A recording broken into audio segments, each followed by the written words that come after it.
We turn now to one of the longest-running and most bitter conflicts in modern history, Israel and the Palestinians. Well over a decade has passed since the historic Oslo Accords that brought hopes for a lasting peace.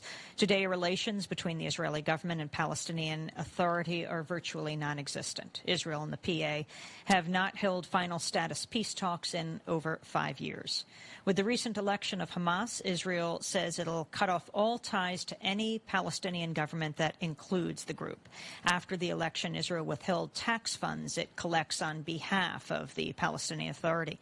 It finally transferred the funds, but says any Hamas-led Palestinian government will get, quote, not even 1 shekel. That's, well, a dime in the United States. The Palestinian Authority is on the brink of financial disaster. This week, the PA announced it'll be unable to issue paychecks to its more than 130,000 employees. It's the largest employer in the occupied territories. Hamas victory is seen as, in part, as a reaction to what many Palestinians see as the corruption of the old guard. An internal Palestinian inquiry has found at least $700 million has been stolen from Palestinian public funds due to corruption in the last few years. The total figure could be billions more. Meanwhile, the Israeli settlements in the occupied West Bank continue to expand. The Israeli group Peace Now reported 12,000 new residents moved into West Bank settlements in 2005, 3,000 more than the total number removed as part of Israel's disengagement from the Gaza Strip, and construction continues in settlements located both inside and outside the route of Israel's separation barrier. Today, we bring you a discussion with two of the world's leading experts on the Israeli-Palestinian conflict. Both of them have new books on the subject. We're joined by Shlomo Ben-Ami, both an insider and a scholar.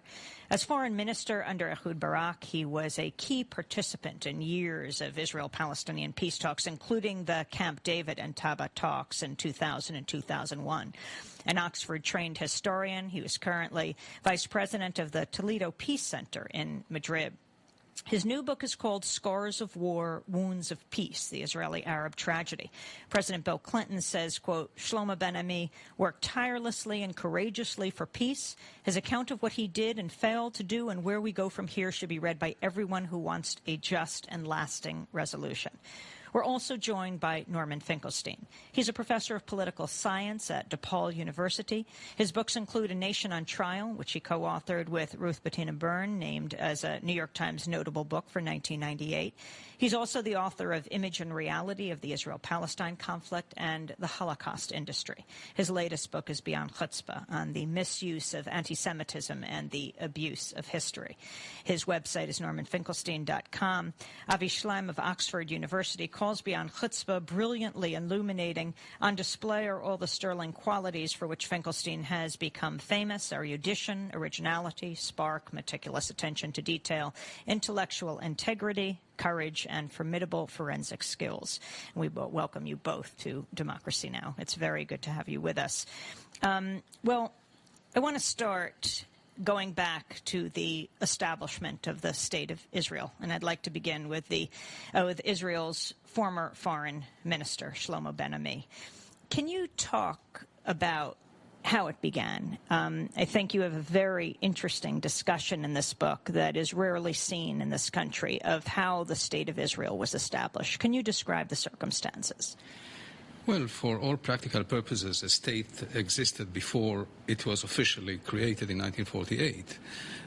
The uniqueness of the Zionist experience, as it were, was in that the Zionists were able, under the protection of the mandate, of the British mandate, to set up the essentials of a state, the institutions of a state, political parties, a health system, a running democracy for Jews, obviously, before the state was created. So the transition to statehood was a declaration, basically. And it came about in the middle of two stages of war: a civil war between the Israelis and the Jews and the Arabs in Palestine, and then an invasion by the Arab armies.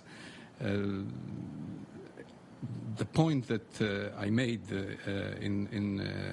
with regard to the war is that contrary to the mythology that existed and continues to exist mainly among Israelis and Jews, is that Israel was not in a military disadvantage when the war took place.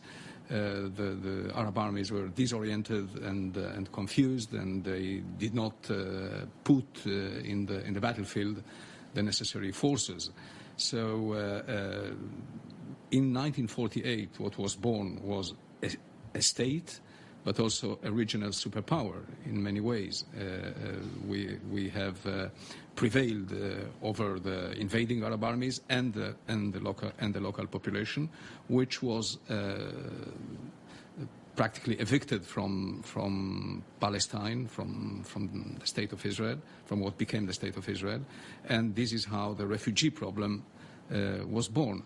Interestingly, the Arabs in 1948 lost a war that was, as far as they were concerned, lost already in 1936, 1939, because they have fought against the British mandate and the Israeli or the Jewish Yishuv, the Jewish pre-state, and they were defeated then. So they came to the hour of trial in 1948 already as a defeated nation.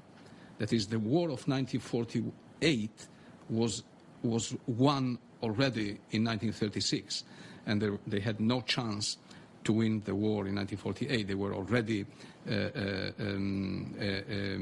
defeated nation when they faced the Israeli superpower that was emerging in that year. You have some very strong quotes in your book of your own and quoting others, like Bert Katznelson, who is the main ideologue of the labor movement, acknowledging that in the wake of the 1929 Arab riots, the Zionist enterprise is an enterprise of conquest. You also say the reality on the ground was that of an Arab community in a state of terror, facing a ruthless Israeli army whose path to victory was paved not only by its exploits against the regular Arab armies, but also by the intimidation and at times atrocities and massacres it perpetrated against the civilian Arab community. A panic-stricken Arab community was uprooted under the impact of massacres that would be carved into the Arabs' monument of grief and hatred. Explain that further. Well, you see, there is a whole range of new historians that have gone into the sources of the origins of the State of Israel. Among them, you mentioned Avi Schleim, but there are many, many others that have exposed the evidence of what really went on the ground. And I must, from the very beginning, say that the main difference between what they say and my vision of things is not the facts. The facts, they are absolutely correct in mentioning the facts and putting the record straight. My view is that but for Jesus Christ, everybody was born in sin, including nations. And the moral perspective of it is there, but at the same time, it does not undermine, in my view, in my very modest view, the justification for the creation of a Jewish state, however tough the conditions and however immoral the consequences were for the Palestinians.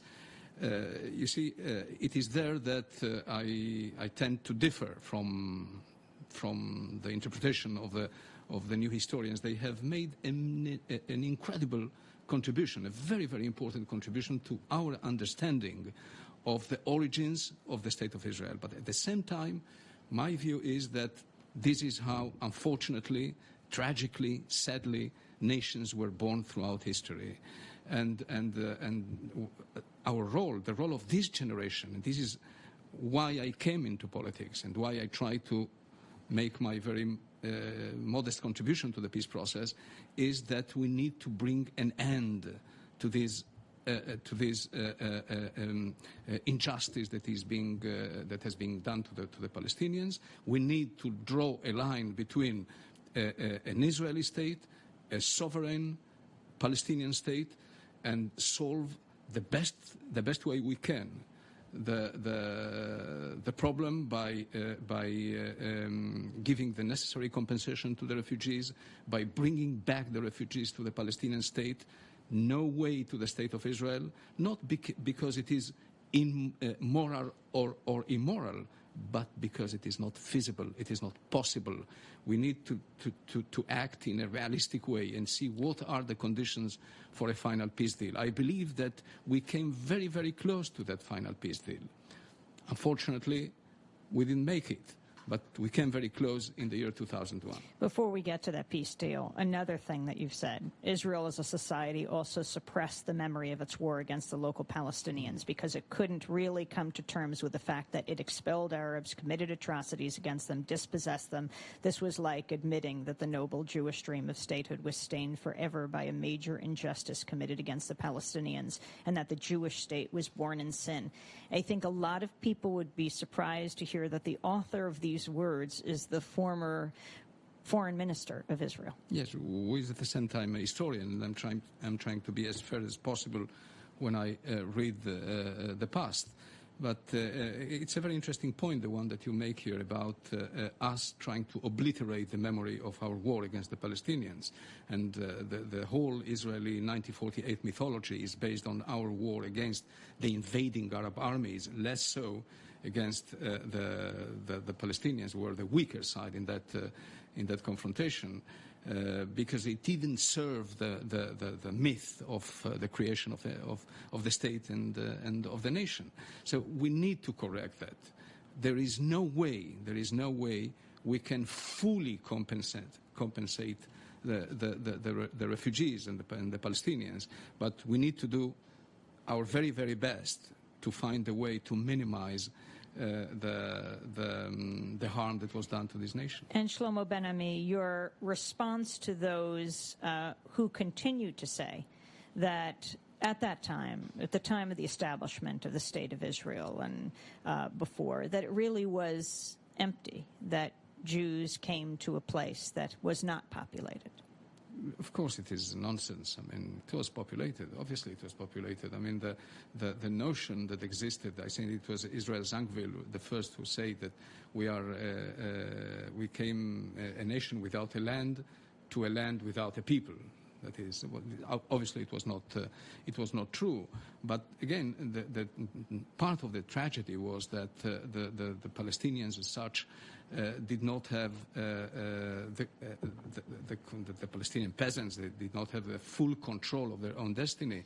The part of that land was bought by the Zionist organizations from effendis, landowners living in Turkey or anywhere else throughout the Ottoman Empire, and these people were inevitably evicted by these kind of transactions. But as a whole, I think that not more than 6 or 7% of the entire surface of the State of Israel was bought. The rest of it was either taken over or won during the war. Norman Finkelstein, you're author of the book Beyond Chutzpah on the misuse of anti-Semitism and the abuse of history. Do you share the same narrative? Do you agree with what Shlomo Ben-Ami has put forward, the former Israeli foreign minister? Well, I agree with the statement that there's very little dispute nowadays among serious historians, rational people, about the facts.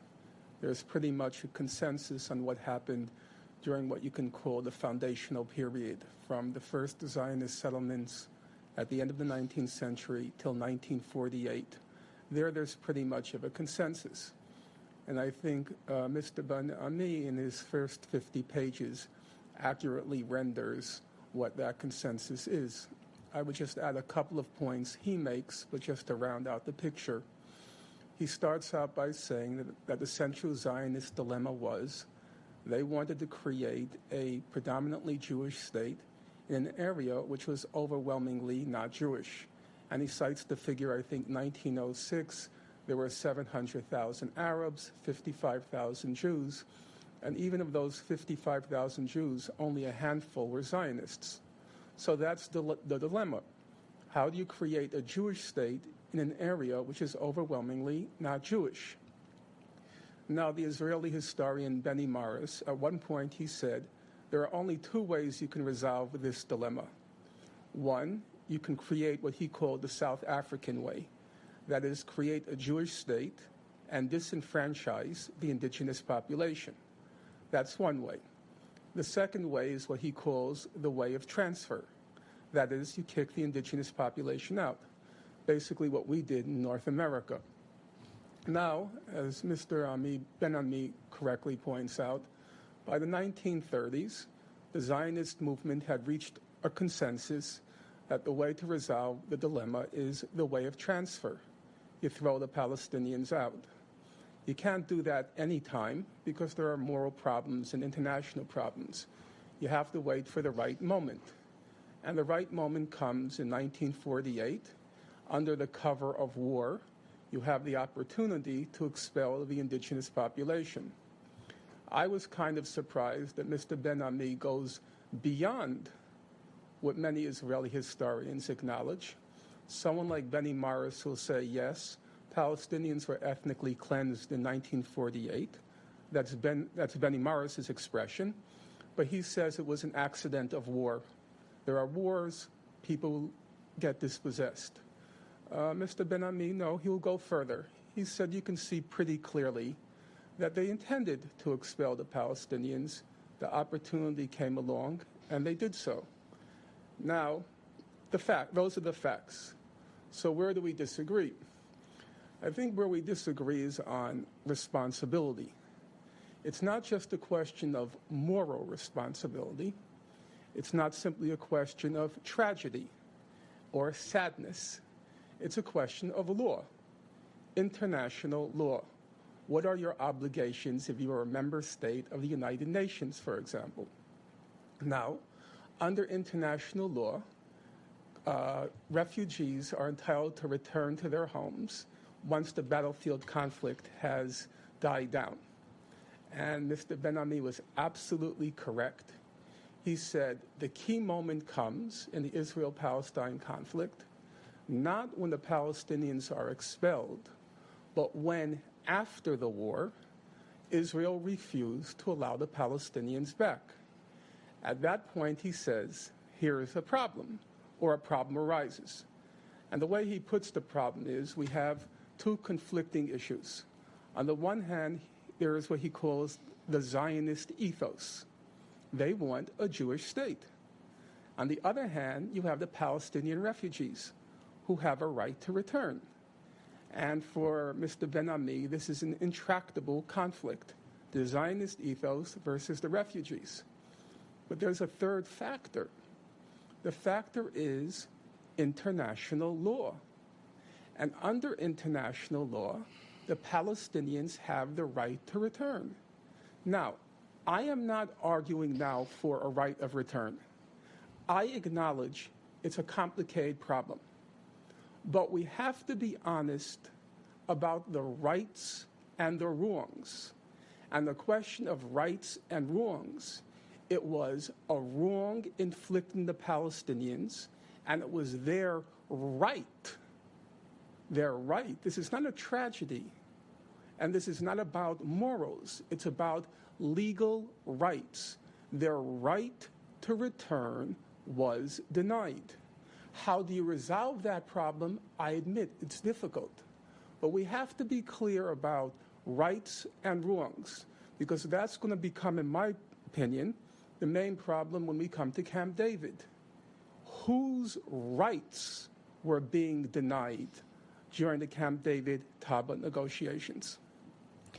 Your response, Shlomo Ben-Ami. Well, I think that the difference here might not be that huge between what Dr. Finkelstein says and my argument. I mean, either right or morality, the bottom line is that he assumes that the practical solution to the problem is not there, and it's not really feasible to recognize on the one hand the existence of the State of Israel, and to say that the right of 5, 6, or what have you million Palestinians to return to the State of Israel is something that can be reconciled with the existence of a Jewish state. So we need to find a way, and the way was, I believe, rightly found in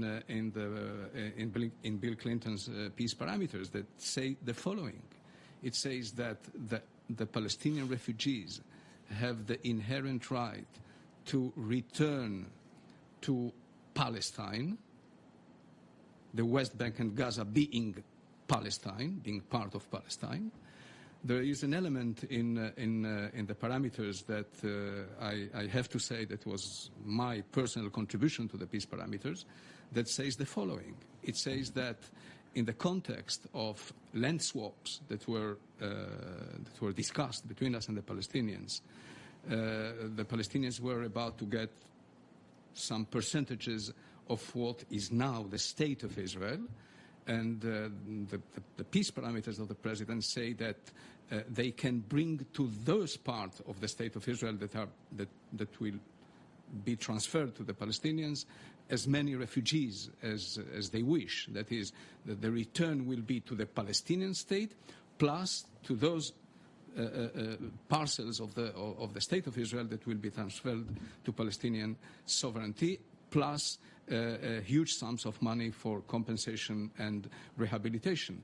It seems to me that this is the most that can be done within the context as it exists today, and we came very close to the solution. By the way, Arafat was never very interested in the refugees problem. He was much more concentrated on Jerusalem. I saw him once saying to the current president of the Palestinian Authority, leave me alone with your refugees. What we need is Jerusalem. So he was not very keen on making much of a progress in the question of refugees. Arafat was and remained until his last day a member of the Muslim Brotherhood, a deeply religious man, a Quranic man that saw Jerusalem as the core dispute between the Palestinians and the Israelis. He was not very interested in the territorial question either. I saw him, for example, in Camp David saying to President Clinton, I am ready to give away 8% of the West Bank for the sake of the Israeli blocks of settlements, so long as you give me a solution on Jerusalem. So he was that kind of leader. The refugee problem was not so central in his mind. I want to give you a chance to respond, Norman Finkelstein, but I did want you to step back, Shlomo Ben-Ami, and give us an overview of the whole peace process, of which you were a part, a critical player in this, the Oslo Peace Accords in 1993. Can you talk about what they entailed, why they failed? Well, the Oslo peace process was an agreement. It started as an agreement between two unequal partners. Arafat conceived Oslo as a way, not necessarily to reach a settlement, but more importantly to him at that particular moment, in order to come back to the territories and control the politics of the Palestinian family. Don't forget that the Intifada, to which Oslo brought an end, started independently of the PLO leadership, and he saw how he was losing control of the destiny of the Palestinians. His only way to get back to the territories was through an agreement with Israel. So in Oslo, he made enormous concessions. In fact, when he was negotiating in Oslo with us, an official Palestinian delegation was negotiating with an official Israeli delegation in Washington. And the official Palestinian delegation was asking the right things from the viewpoint of the Palestinians: self-determination, right of return, end of occupation, all the necessary arguments. Whereas Arafat in Oslo reached an agreement that didn't even mention the right of self-determination for the Palestinians, doesn't even mention the need of the Israelis to put an end to settlements. If the Israelis, after Oslo, continued expansion of settlements, they were violating the spirit of Oslo, not the letter of Oslo. There's nothing in the Oslo agreement that says that Israelis cannot build settlements. So this was the cheap agreement that Arafat sold precisely because he wanted to come back to the territories and control the politics of Palestine. Now, the thing is that a major problem with Oslo, on top of it, was that it solved very minor issues, such as Gaza, and even people on the far Israeli right were ready to give away Gaza, but it left open the future. The future was unknown. The two sides, the two parties, started to embark on a process when they had diametrically opposed views as to the final objective. There was nothing as to what will happen about Jerusalem. It was only said that we will negotiate Jerusalem. What about refugees? Nothing clear was said, just that we will negotiate the refugees. So the thing that the fact that the future was left so wide open was a standing invitation for the parties to dictate, to try and dictate the nature of the final agreement through unilateral acts. The Israelis by expanding settlements, and the Palestinians by responding with terrorism. So this symmetry that was created in Oslo persists to this very day. So Oslo could not usher in a final agreement because of the different expectations that the parties had.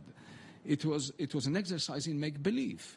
The Palestinians didn't even mention self-determination, so a leader like Rabin could have thought that, okay, we will have an agreement that will create something which is a state minus.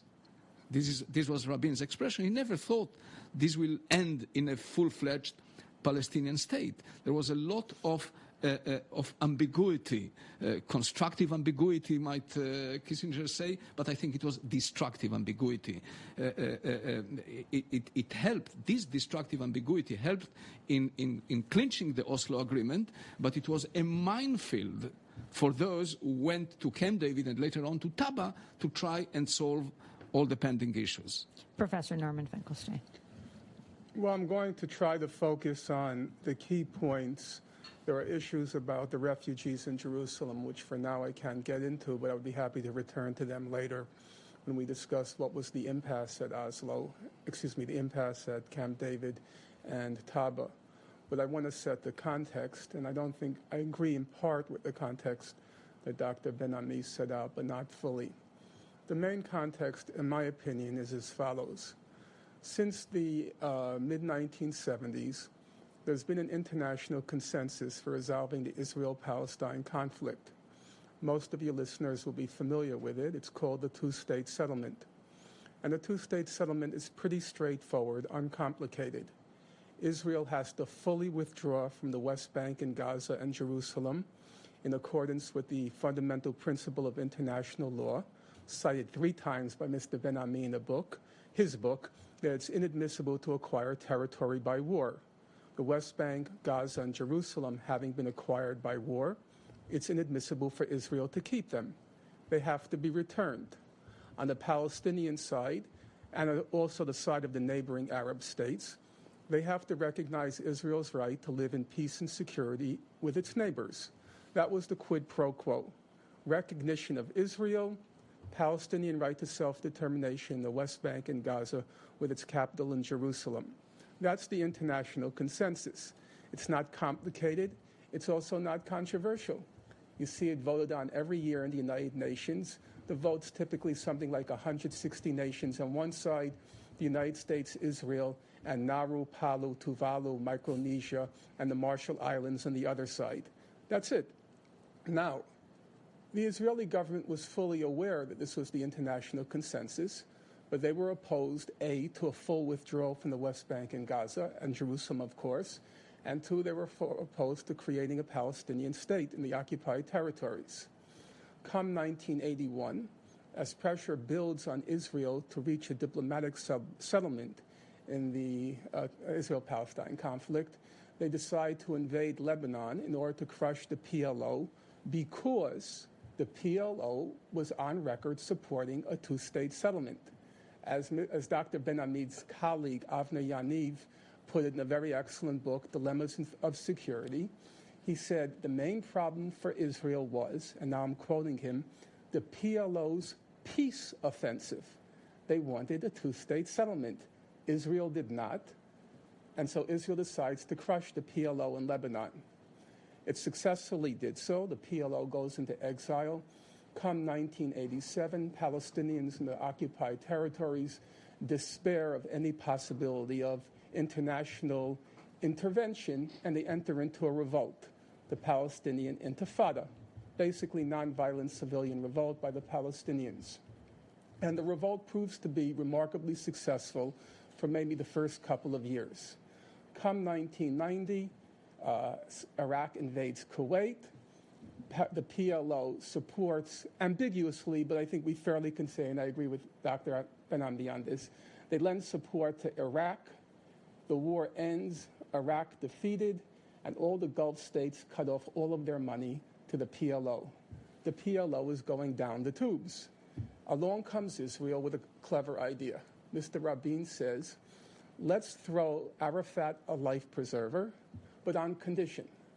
And Dr. Ben-Ami puts it excellently, that the PLO will be Israel's subcontractor and collaborator in the occupied territories, and now I'm quoting Dr. Ben-Ami, in order to suppress the genuinely democratic tendencies of the Palestinians. Now, it's true, exactly as Dr. Ben-Ami said, that Israel had two options after the Iraq War. It could have negotiated with the real representatives of the Palestinians who wanted that full two-state settlement in accordance with the international consensus, or it can negotiate with Arafat in the hope that he's so desperate that he's going to serve as their collaborator and subcontractor in order to deny the Palestinians what they're entitled to under international law.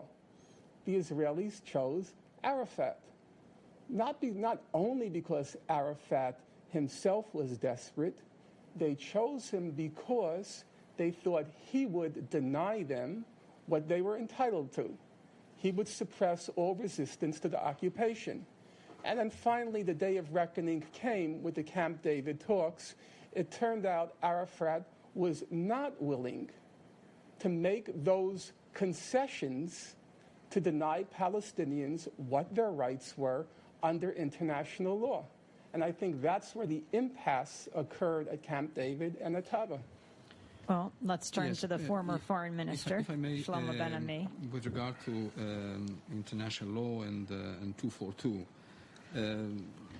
one needs to the 242 Security Council resolution in a different way than one analyzes, say, Resolution 425 that says that Israel needs to pull out from Lebanon, or the resolution, I forgot the number, that says that Iraq needs to pull out from Kuwait. The difference is that in the Lebanese case and in the Iraqi case, there is no negotiation at all. The only thing that is asked by the international community is that Israel pulls out unconditionally from Lebanon and that Iraq pulls out unconditionally from Kuwait.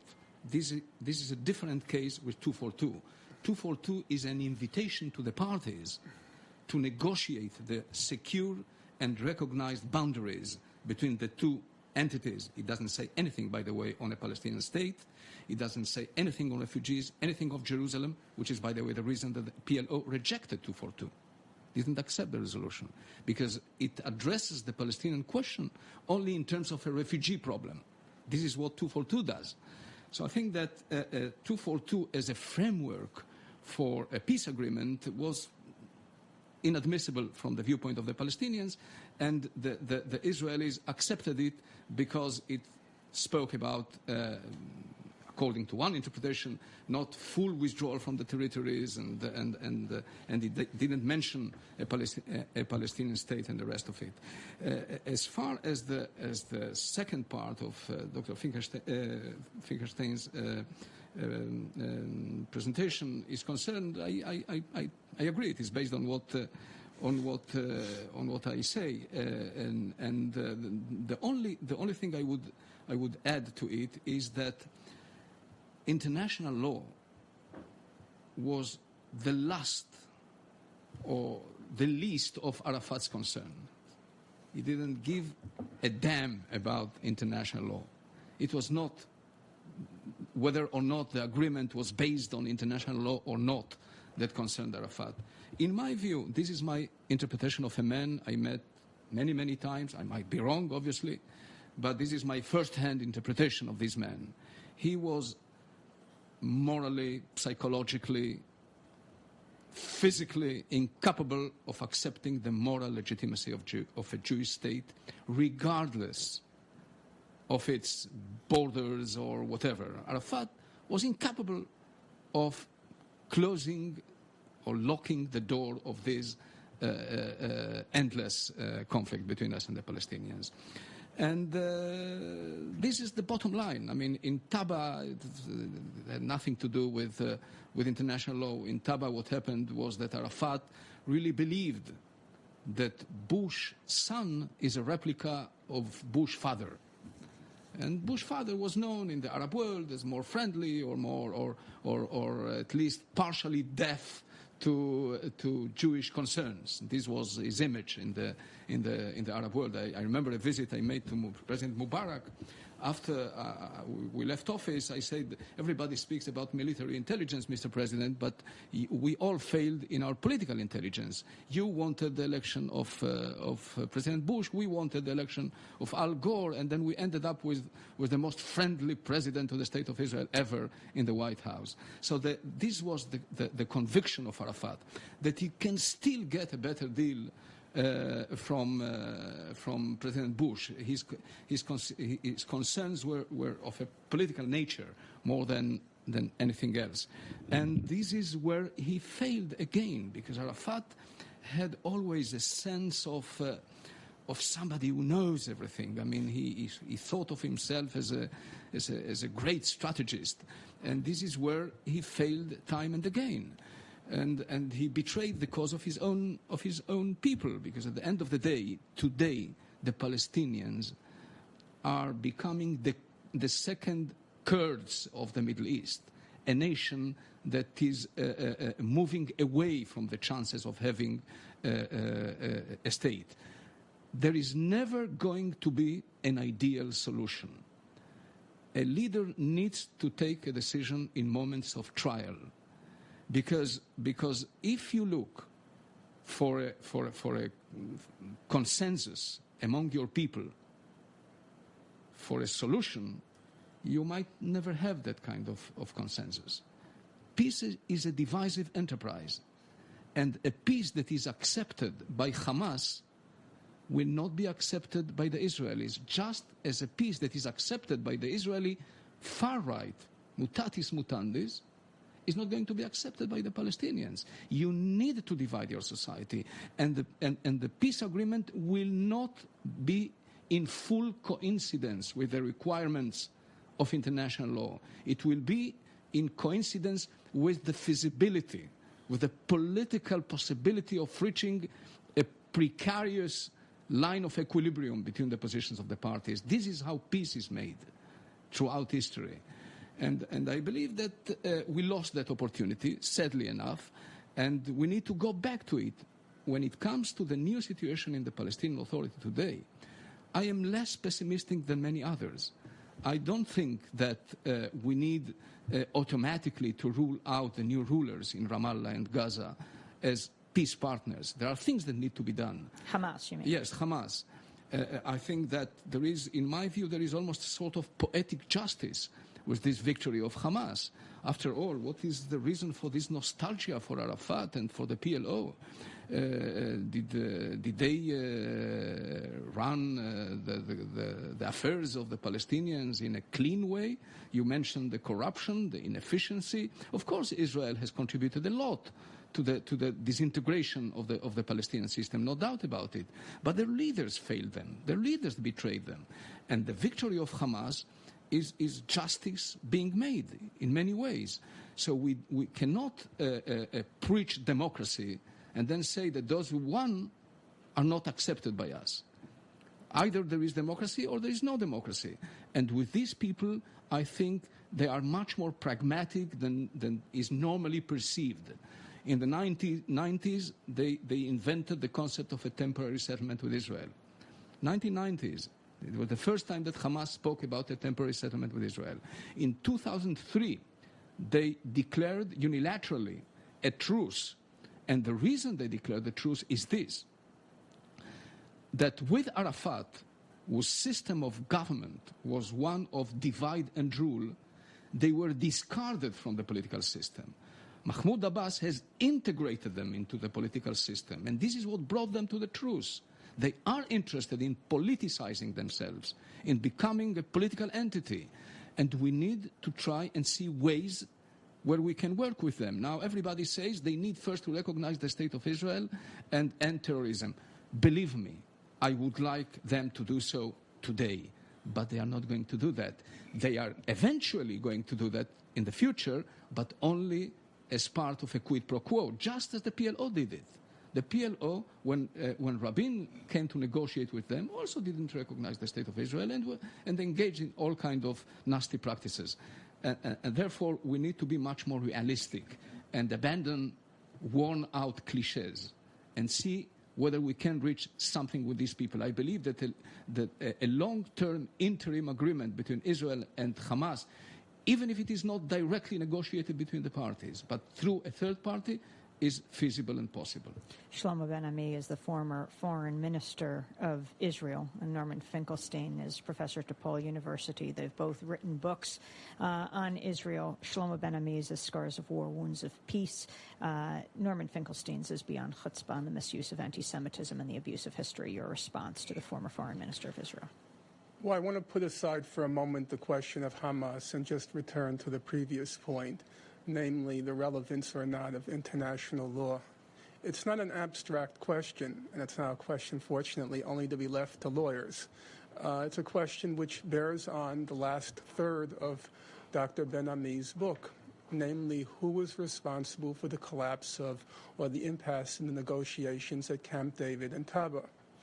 Whereas in my view, when Dr. Ben-Ami wears his historian's hat, he gets everything right. When he puts on the diplomat's hat, he starts getting things, in my opinion, wrong. And it's that last third of the book where I think things go seriously awry. Now, I can't look into Mr. Arafat's heart, and I don't know what he did or didn't believe, and frankly, I have no interest in it. My concern is let's look at the diplomatic record, the factual record. What were the offers being made on each side at the Camp David and in the Taba talks?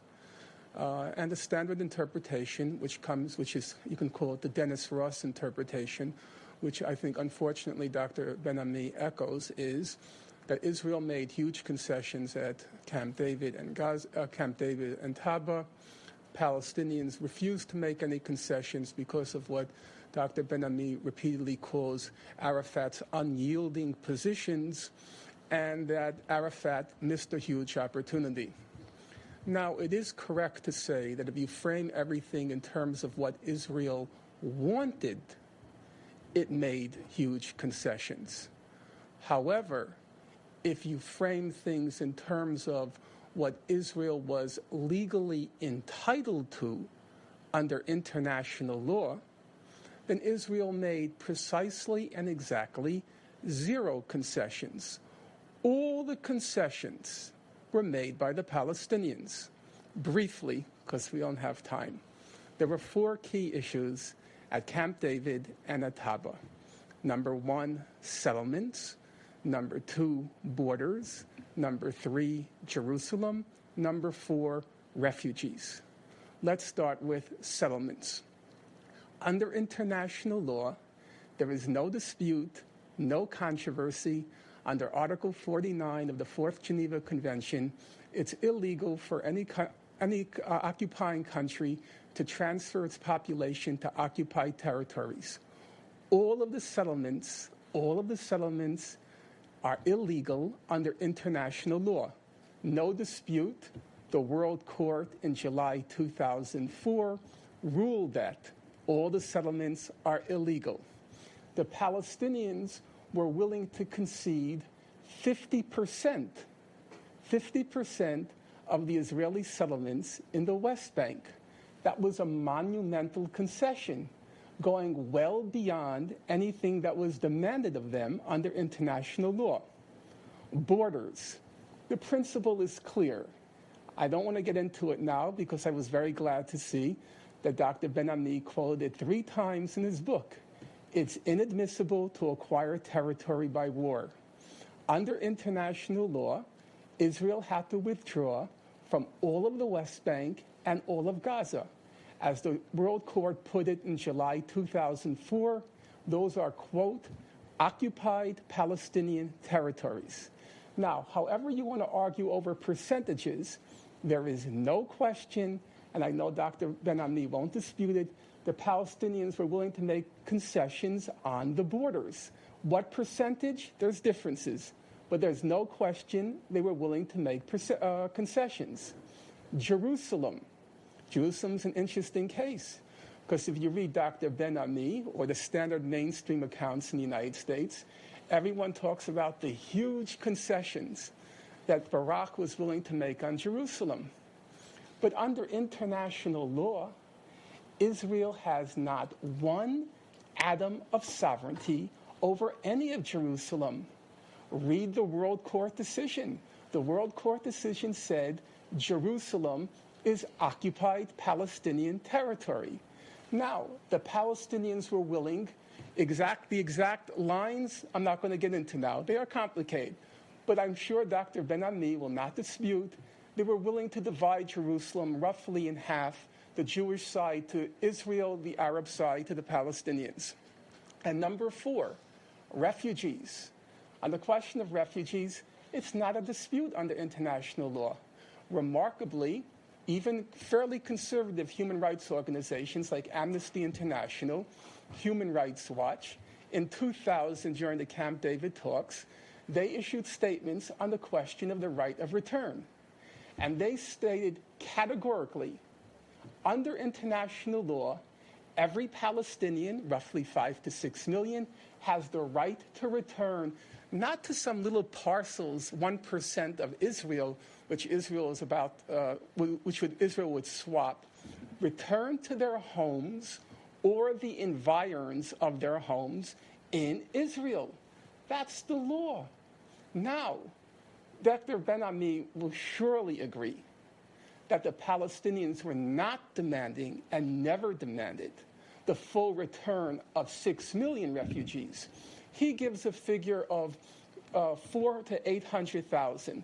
In fact, I'm not going to get into the numbers because it's very hard to pin it down. Other authors have given figures of the tens of thousands to 200,000 refugees returning. That's well short of 6 million. On every single issue, all the concessions came from the Palestinians. The problem is everyone, including Dr. Ben-Ami in his book, he begins with what Israel wants and how much of it wants it's willing to give up. But that's not the relevant framework. The only relevant framework is, under international law, what you're entitled to. And when you use that framework, it's a very, very different picture. If you can bear to make this response brief, yes. Dr. Shlomo. Okay. In the last third part of the book, as Dr. Finkelstein says, there is the diplomat, and this same diplomat still behaves in a way as a historian when he says in this book that Camp David was not the missed opportunity for the Palestinians. And if I were a Palestinian, I would have rejected Camp David as well. This is something I put in the book. But Taba is the problem. The Clinton parameters are the problem. Because the Clinton parameters, in my view... Maybe you could explain them what that is. I don't think most people will know the Clinton parameters. So well, the Clinton parameters say the following. They say that on the territorial issue, the Palestinians will get 100% of Gaza, 97% of the West Bank, plus a safe passage from Gaza to the West Bank to make the state viable. There will be a land swap.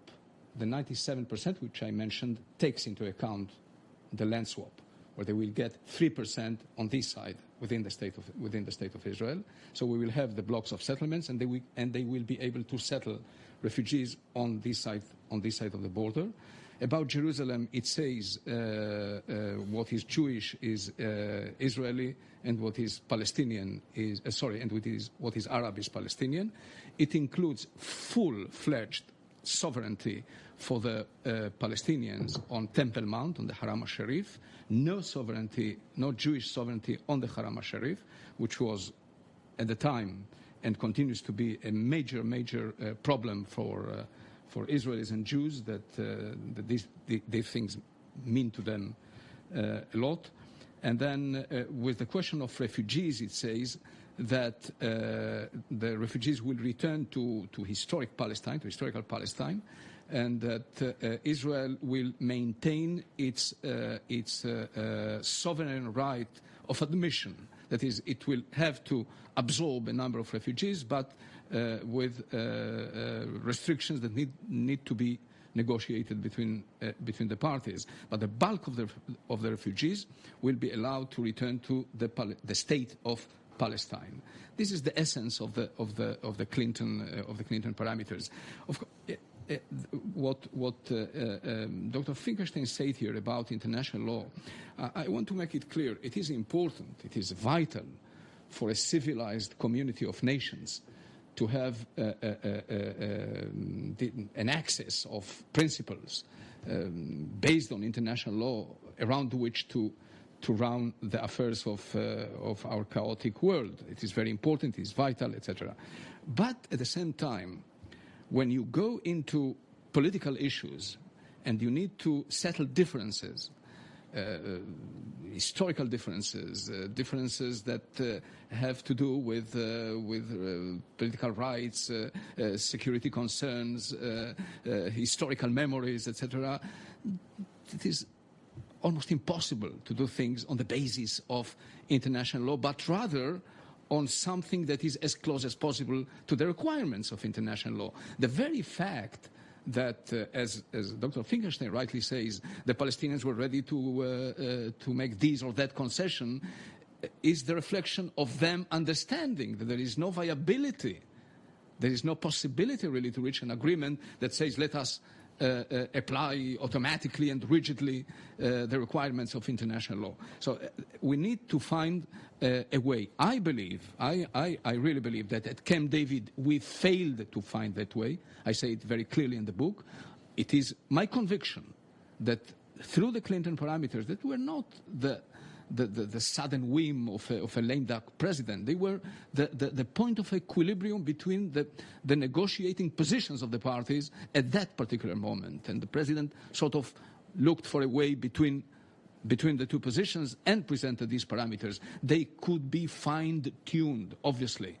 We tried to fine-tune them in Taba. We made some progress. But eventually, because a number of reasons, among them the political qualitative time that was missing, both for the Americans and for the Israelis, and because of the consideration of Arafat that he really believed that he can get a better deal.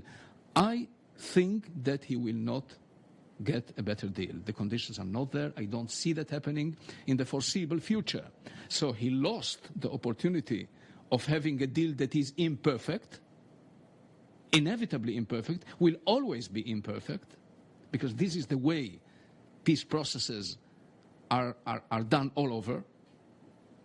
and he sent his nation into the wilderness of war and back in the time machine to the core of the conflict.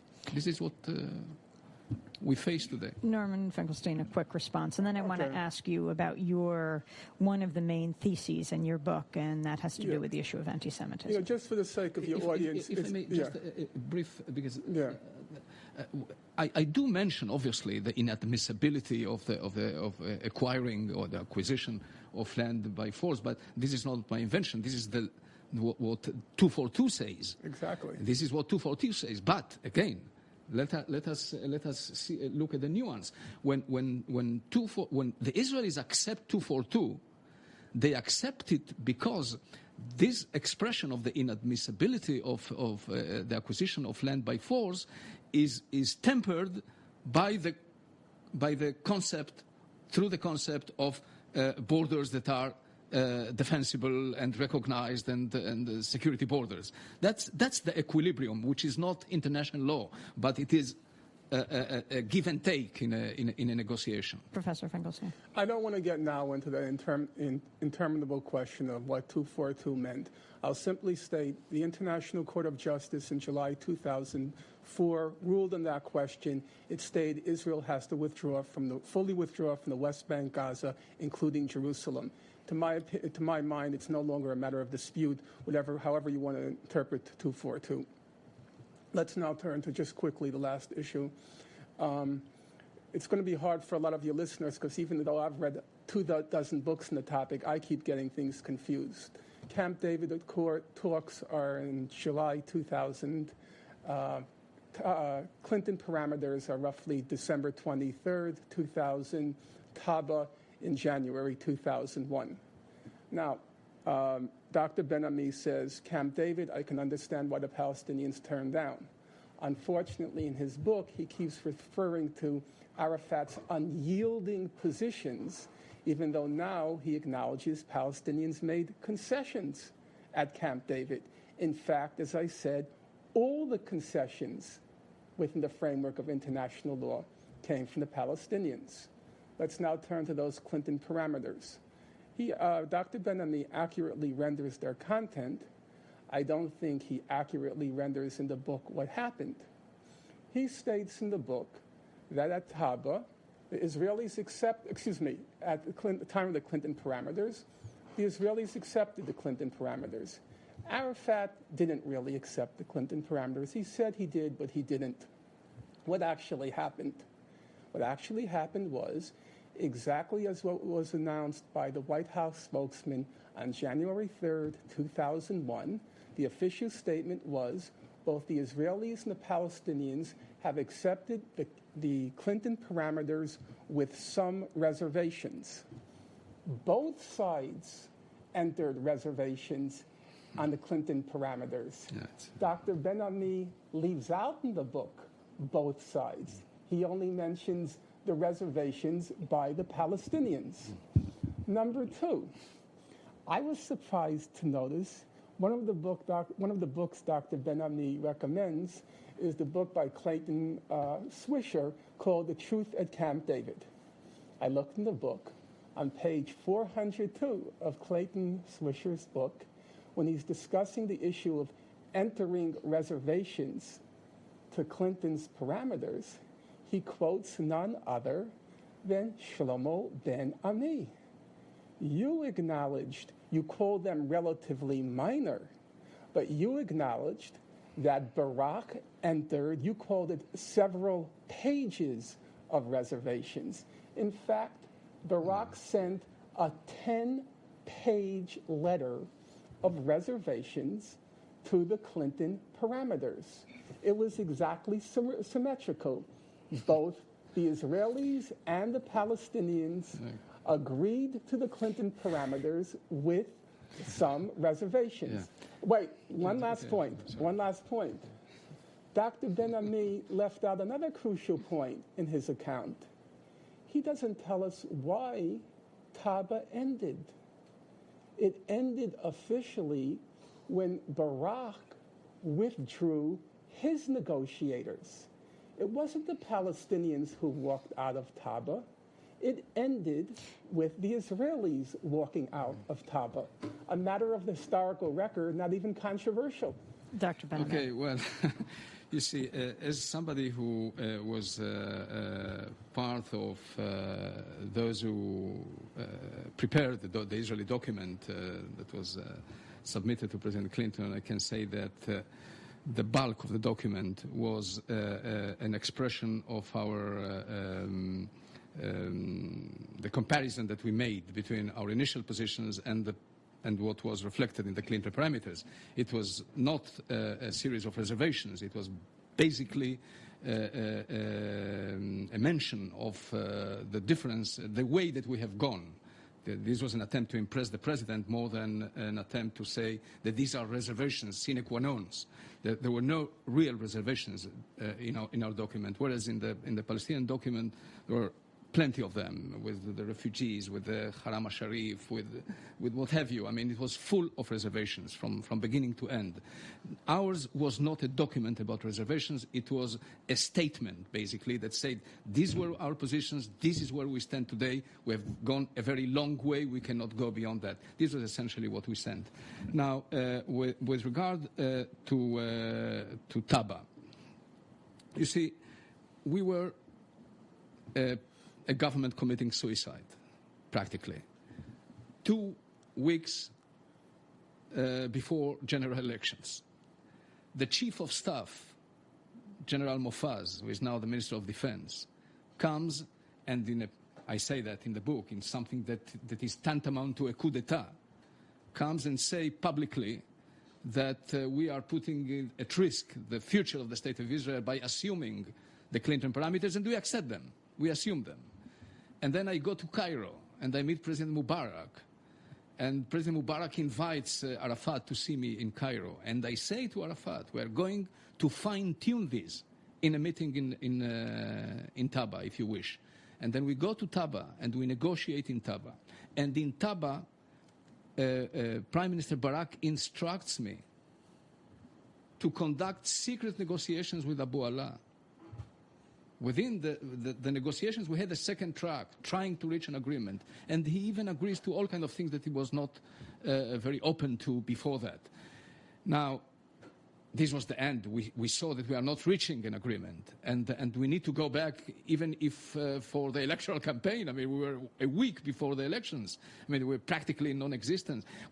Our legitimacy as a government to negotiate such central issues as Jerusalem, as Temple Mount, the temple, etc., was being questioned not only by the right that was making political capital out of it, but by the left, people from our own government.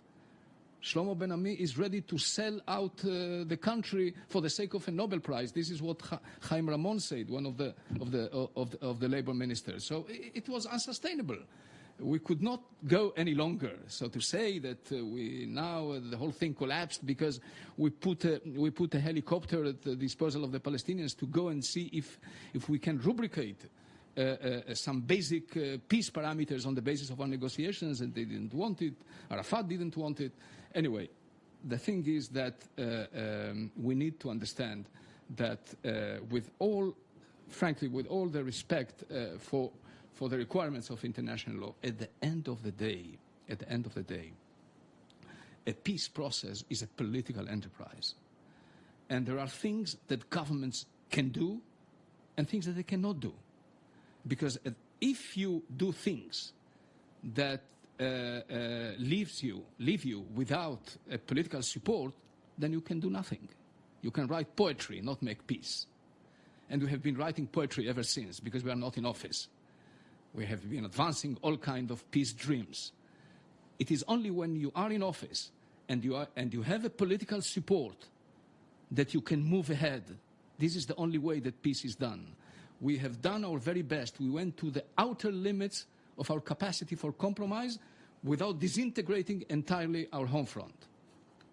And this is an exercise that Sharon decided not to make, precisely because he learned from our experience. He said, listen, we are not going to do that. I'm going to be unilateral. I don't believe in negotiations. It's very bad. But this is the lesson that he learned from the sad experience of the collapse of the peace process in the last year of Clinton's presidency. We don't have very much time, and I wanted to ask you, Professor Finkelstein, about your thesis, the not-so-new anti-Semitism. What does that mean? Well, actually, I think it's useful to connect it with the conversation we've just had. Namely, I think when honest and reasonable people enter into a discussion about this topic, you'll have large areas of agreement, some area of disagreement. And frankly, and I'm not saying it to flatter, I say it because I believe it. I don't flatter by nature. I'm quite certain that if representatives of the Palestinians were to sit down with Shlomo Ben-Ami in a room, weren't subjected to the sorts of political pressures that Dr. Ben-Ami describes from Israel, I think a reasonable settlement could be reached. And I think he's reasonable, in my opinion. We can disagree on some issues, but he's reasonable. The problem is when you get to the United States. In the United States, among those people who call themselves supporters of Israel, we enter the area of unreason. We enter a twilight zone. American Jewish organizations, they're not only not up to speed yet with Steven Spielberg, they're still in the Leon Uris Exodus version of history, this land is mine, God gave this land to me. And anybody who dissents from this, you can call it lunatic version of history, is immediately branded an anti-Semite. And whenever Israel comes under international pressure to settle the conflict diplomatically, or when it is subjected to a public relations debacle, such as it was with the Second Intifada, a campaign is launched claiming there's a new anti-Semitism afoot in the world. There's no evidence of a new anti-Semitism. If you go through all the literature as I have, the evidence is actually in Europe, which is Dr. Ben-Ami's half-home ground, Spain, but throughout Europe. The evidence is, if you look at like the Pew Charitable Trust surveys, anti-Semitism has actually declined since the last time they did the surveys. They did it in 1991 and 2002. They said the evidence is that it's declined. And the same thing in the United States. What's called a new anti-Semitism is anyone who criticizes any official Israeli policies. In fact, my guess is, had people not known who wrote Scars of War, Wounds of Peace, that book would immediately be put on the ADL's book list of verboten books, an example of anti-Semitism, because he says things like, the Zionists wanted to transfer the Arabs out. That's anti-Semitism. It has nothing to do with the real world. It's a public relations extravaganza production to deflect attention from the facts, from the realities.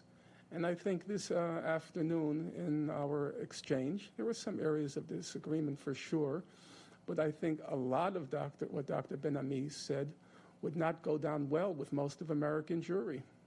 And that's when they'll soon be charging him with being an anti-Semite. Your response, Dr. Ben-Ami, and do you see a difference in the dialogue in Israel, and you do right here? Do you...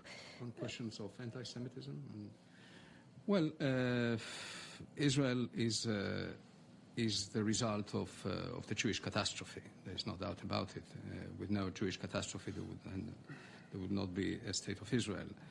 And I think that during the first years before the creation of the state, especially through the figure of Ben-Gurion, the Jewish catastrophe needed to be enlisted for the cause of the creation of the state. You see, Ben-Gurion was a Leninist in some way. He was a Lenin type.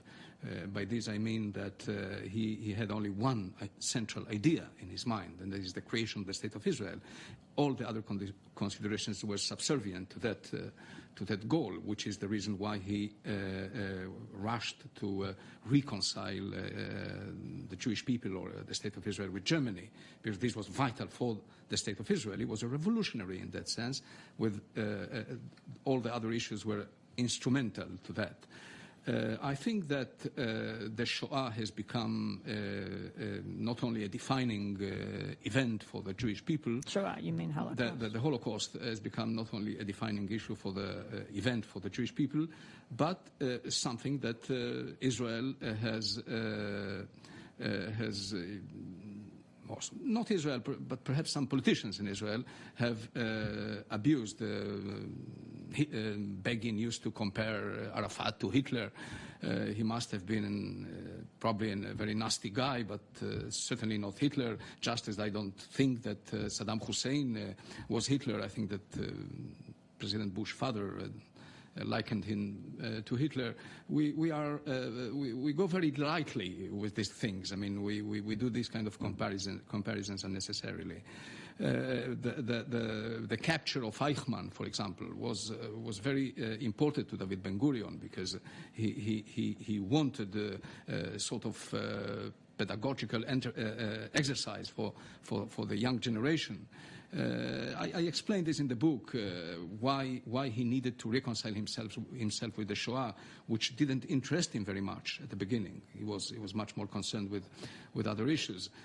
He suddenly discovered that through the ethos of the new Israel, of the Sabra, you cannot build a cohesive nation because people were coming from different parts of the world. So you needed to resort to Jewish memory, to Jewish values, to Jewish catastrophe as a way to unite the newborn nation. Today, it seems to me that the problem of anti-Semitism, when it happens, for example, in France, and synagogues are being attacked, etc., if this happens through the hands of Muslim youngsters in the suburbs of Paris, for me it is very difficult to define this as anti-Semitism. I can define it as hooliganism and manipulation of the conflict in the Middle East in order to perpetrate all kind of nasty acts against Jewish holy places. But this is not what we understand as anti-Semitism, which is a European malady, as it were. I think it was there always. It will continue to be there.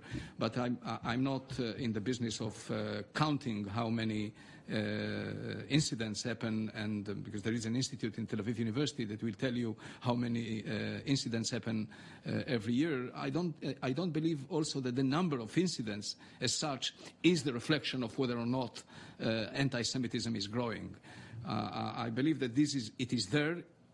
I believe it will stay there as a subcultural current in many European societies. But I'm not scandalized by anti-Semitism today.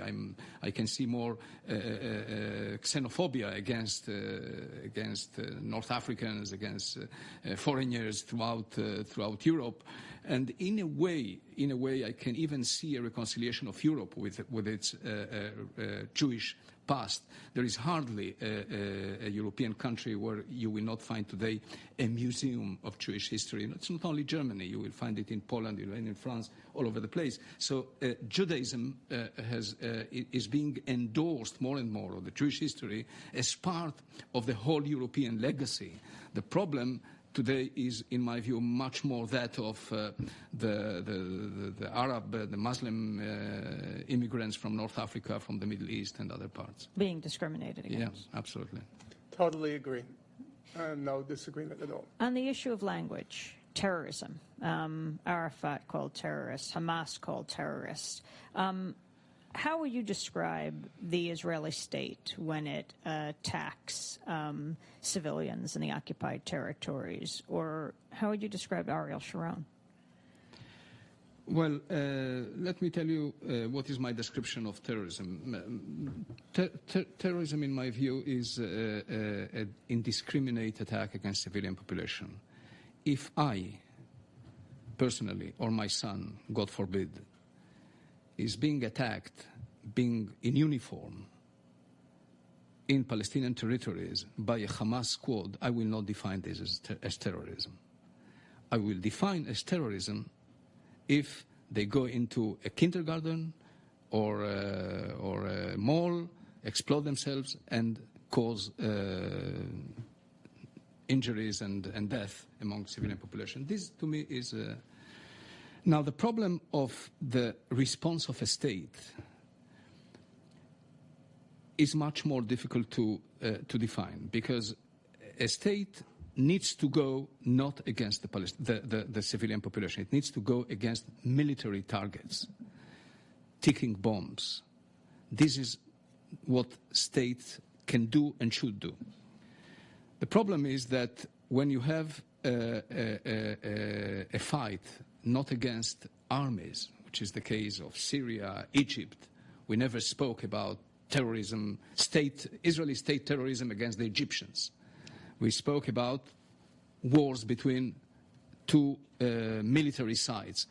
This is very difficult in the conditions prevailing in places like Gaza or the West Bank, where you have militias, you have arsenals of weapons, etc., and the army attacks them, and there is collateral damage to civilian population. To me, this is very difficult to define as state terrorism. It is attacking military objectives or sort of military objectives, an army which is not a real army but can cause damage, and you need to fight back and defend your population. And it is very, very unfortunate that civilians are hit. But if Israel targets intentionally civilians, this is a different matter. This can be defined as state terrorism. I don't believe that we have done it normally.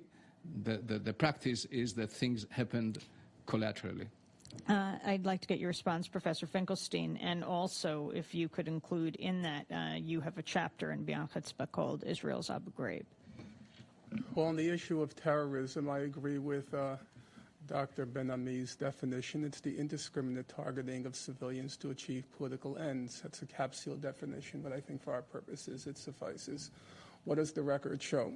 Let's limit ourselves to just the second intifada from September 28th to the present. For that period, the record shows approximately 3,000 Palestinians have been killed, approximately 900 Israelis have been killed. On the Palestinian side and the Israeli side, I'm now using the figures of B'Tselem, the Israeli Information Center for Human Rights in the Occupied Territories. On the Palestinian and the Israeli side, roughly 1/2 to 2/3 of the total number were civilians or bystanders. And if you look at the findings of the human rights reports, B'Tselem, Amnesty International, Human Rights Watch, Physicians for Human Rights in Israel, and so forth, they all say that Israel uses reckless, indiscriminate fire against Palestinians. And B'Tselem says when you have so many civilian casualties, you have 600 Palestinian children who have been killed, which is the total number of Israeli civilians killed, 600 Palestinian children killed.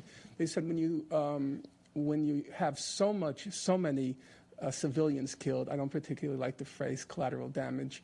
When you have so many civilians killed, B'Tselem says it hardly makes a difference whether you're purposely targeting them or not. The state has responsibility. So you could say Israel, using numbers now, is responsible for 3 times as much terrorism in the occupied territories as Palestinians against Israel. That's the question of terrorism. Let's turn to an ancillary issue, the issue of torture. Now, the estimates are up to 1994 and 1995 that Israel tortured, and I'm using the language of Human Rights Watch and B'Tselem, Israel has tortured tens of thousands of Palestinian detainees. Israel was the only country in the world, the only one, which had legalized torture from 1987 to 1999. The record on torture, on house demolitions, and targeted... 1999 is when we came to office. I wish that were...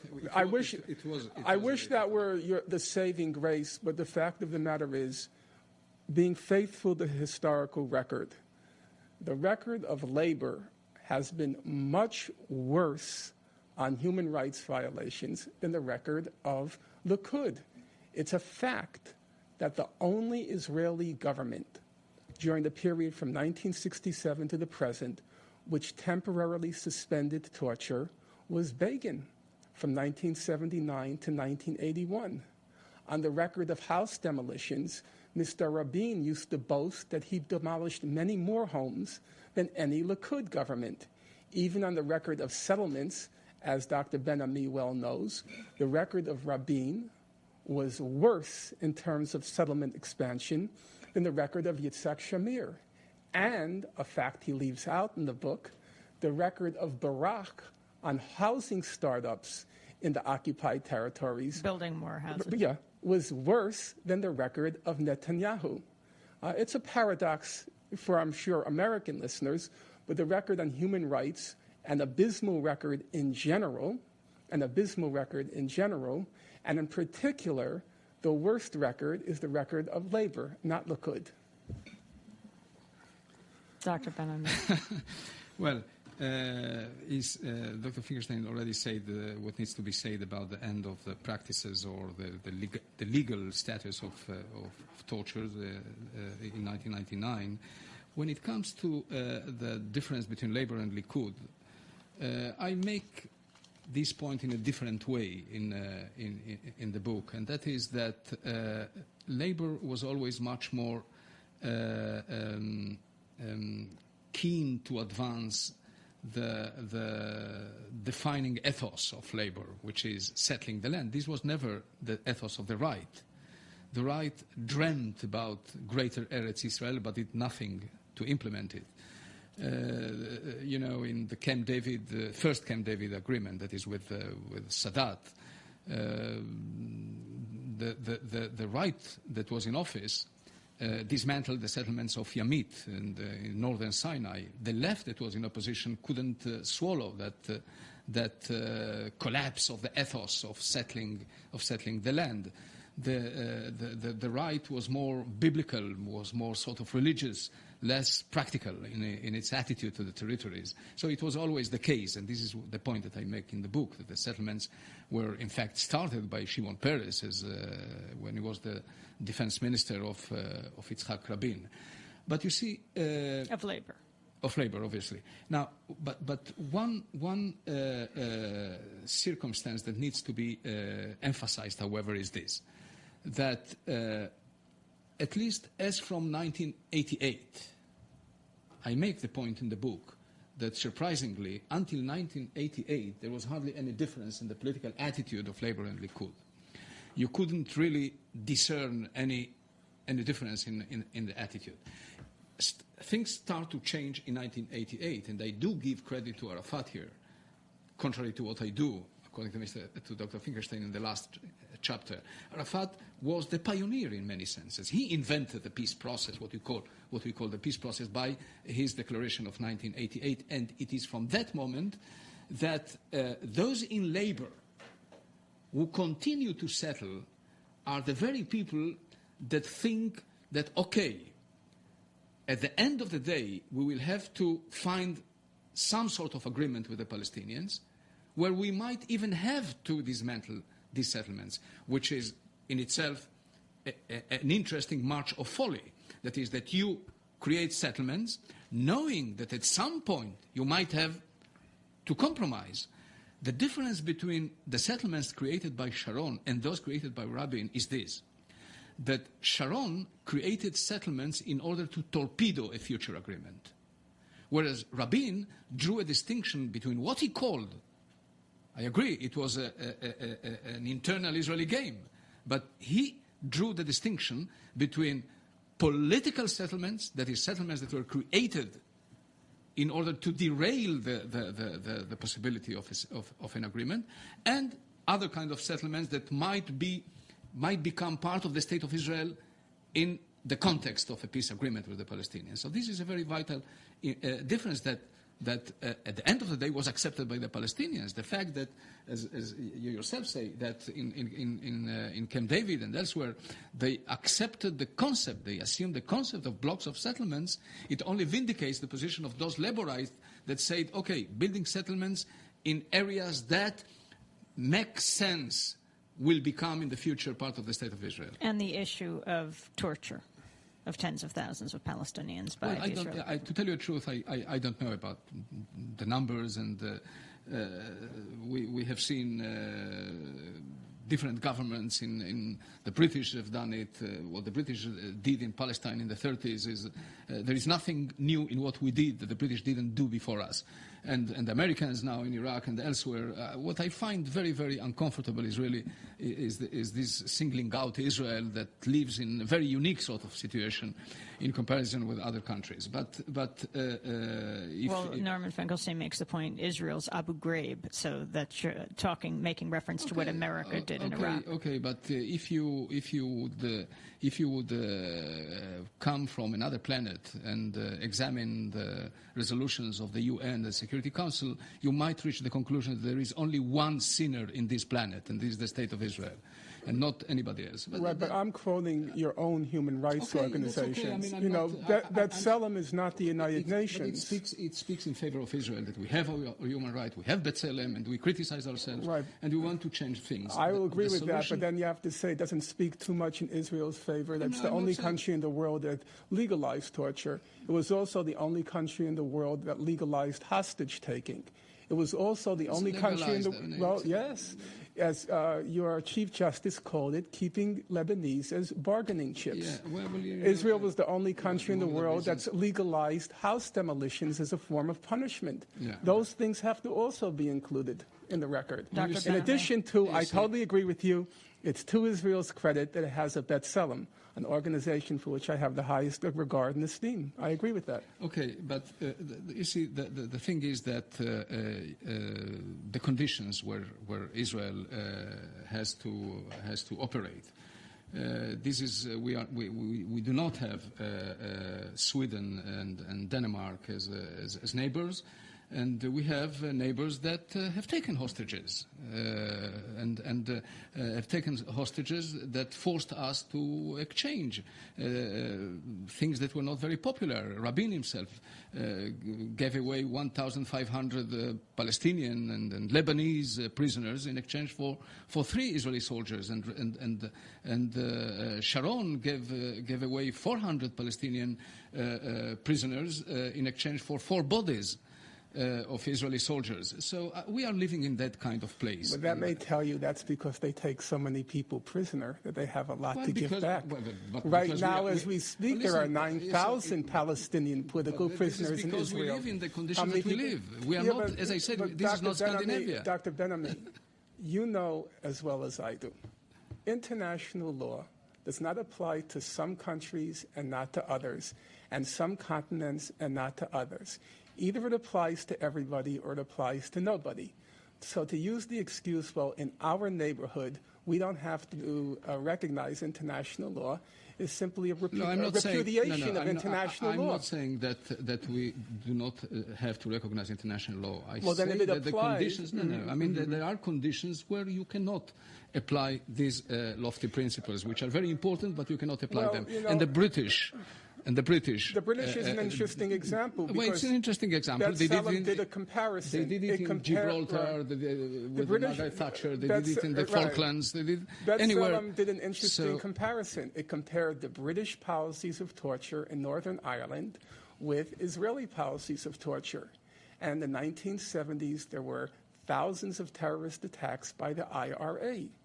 And B'Tselem's comparison showed that the Israeli record is much worse than the British on the question of torture. That's the facts. Yeah.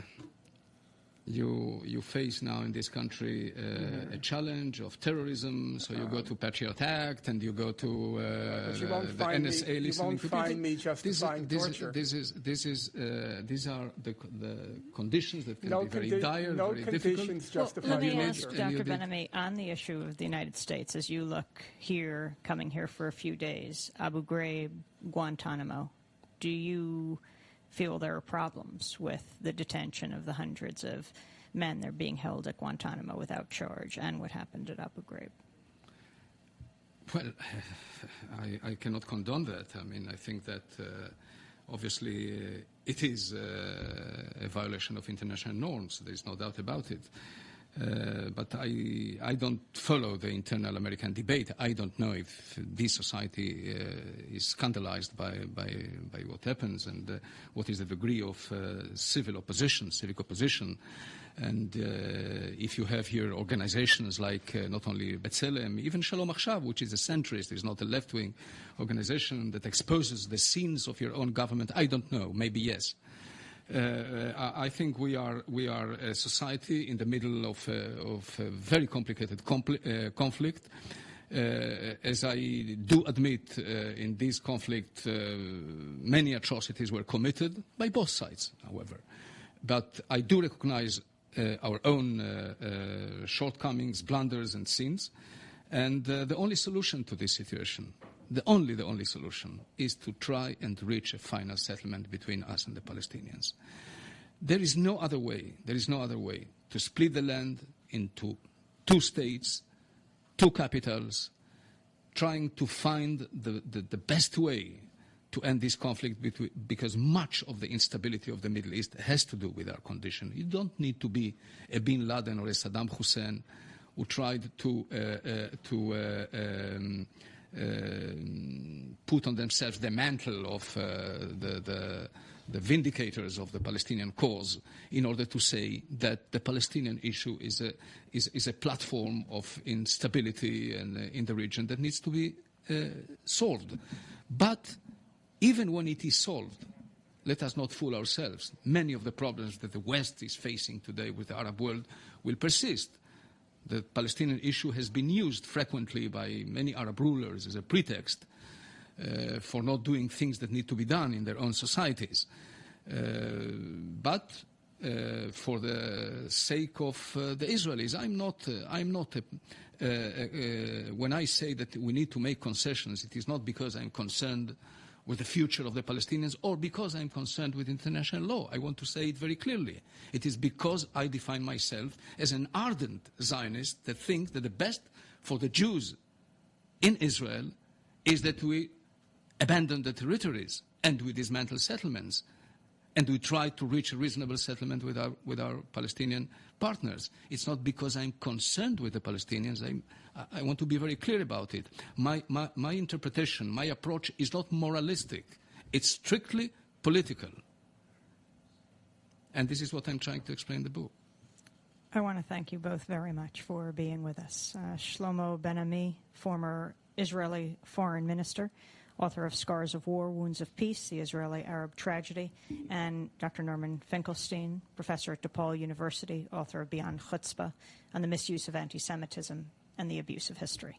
Thank you both for joining us. Thank you for having us.